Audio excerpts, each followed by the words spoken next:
Нов български сериал тръгва в ефира на Нова от 29 септември. Криминалната драма «Клетката». Броени дни преди ефирната премиера, екипът на продукцията и представители на медиите се събраха, за да споделят заедно емоцията от първите два епизода на поредицата, която проследява съдбата на една смела жена, изправена пред тежка дилема.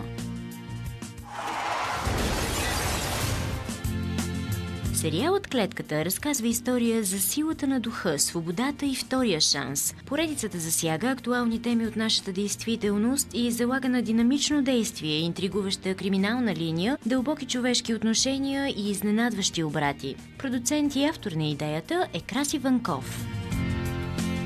Темите, които са заложени, са, ще кажа така, за съжаление, доста актуални към нашата действителност. Войната по пътищата, съдебната система, която е прогнила и корумпирана и по някакъв начин притиска малкия човек да взима трудни решения, да застава срещу системата, дори и да има най-чисти помисли. И това е един омагьосан кръг, от който няма излизане.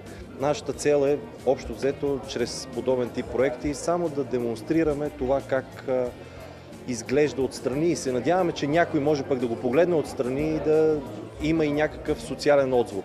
Това са основни теми. Женското насилие, отново тема, която е засегната в проекта «Клетката» и отново толкова актуална към днешна дата. Така че искаше ми се това да е една фикция, един сценарий, който не звучи чак толкова актуално в нашето общество, но за съжаление малко или много така се получава. Можем ли да кажем, че по един или друг начин клетката е отражение на случващото се в България и не само в момента? В 23-та година, когато произвеждаш нещо и имаш претенцията, че искаш да задържиш зрителския интерес, трябва да си актуален. Така че и ние, вярвам с помощта на сценарни екипи, на актьорски и режисьорски, този продукт, всъщност вярвам, че сме в крак с тази година, с 21 век и нещата, които вълнуват обществото към днешна дата. Така че по-скоро отговорът е да, ние правим нещо, което към днешна дата е актуално. Героите са в постоянна битка с времето и се борят за най-ценното – свободата си. Сред тях е и Ина Арнаудова, в чийто образ влиза актрисата Гергана Данданова. Ина е изключително пълнокръвен образ и аз не мога да кажа кое е най-характерно за нея, може би защото тя е такава цветна палитра. Именно това ме грабна в тази героиня, нейната пълнота във всичко. Тя е нежна, чувствена, но също време с това много силна, много действена жена. Може би най-голямата сила на Ина е именно в действието, в това, че дори в най-тежките моменти продължава напред и се опитва да върви и да действа.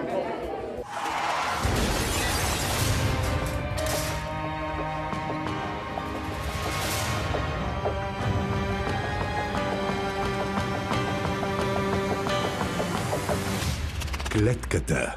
Скоро по Нова. Каква е символиката на клетката? Можем ли да кажем, че всеки един човек по един или друг начин е затворен в клетка, от която се опитва да се измъкне по някакъв начин?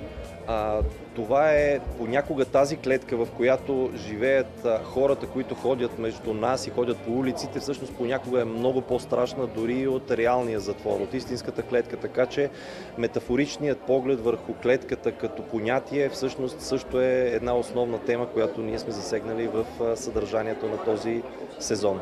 Абсолютно смятам, че в този смисъл символиката е самата клетка, защото ние имаме много клетки в душите си. Много клетки ни заобикалят навсякъде. Ние трябва да се мъчим колкото се може повече да разбиваме тези клетки, за да можем да сме по-добри един към друг и може би обичта ще ни спаси.